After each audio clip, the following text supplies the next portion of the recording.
नमस्कार, मी श्रीकांत नरहरी मुळे, राहणार नानज, तालुका उत्तर सोलापूर, जिल्हा सोलापूर। माझी 1.25 एकर शेती आहे।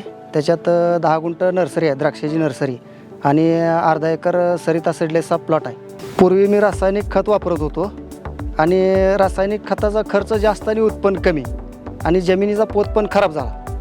मी सेंद्रिय शेतीच्या शोधात होतो।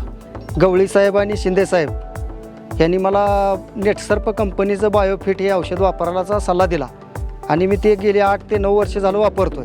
स्टेमरेज, शेत, NPK किट, बायो 99 हे मी सगळं मिक्स करून सोडल्यानंतर माझ्या त्या बागाची मुळी सुरुवात झाली पांढरी चालू व्हायला। पोत सुधारल्यामुळं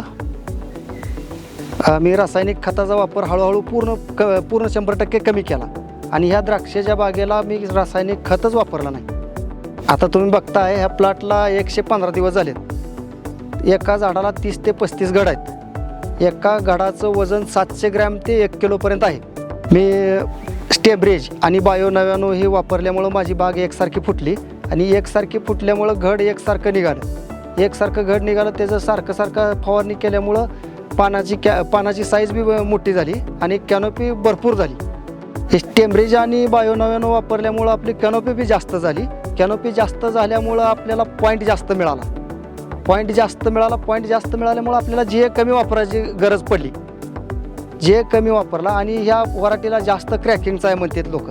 आपल्याला क्रॅकिंग फक्त बायोफिटमुळं क्रॅकिंग आपलं झालं नाही, चरकलं नाही। कॅनोपी असली की काहीच होत नाही, आणि इतरांपेक्षा ह्याची फुगवण आणि शायनिंग चांगली मिळाली मला।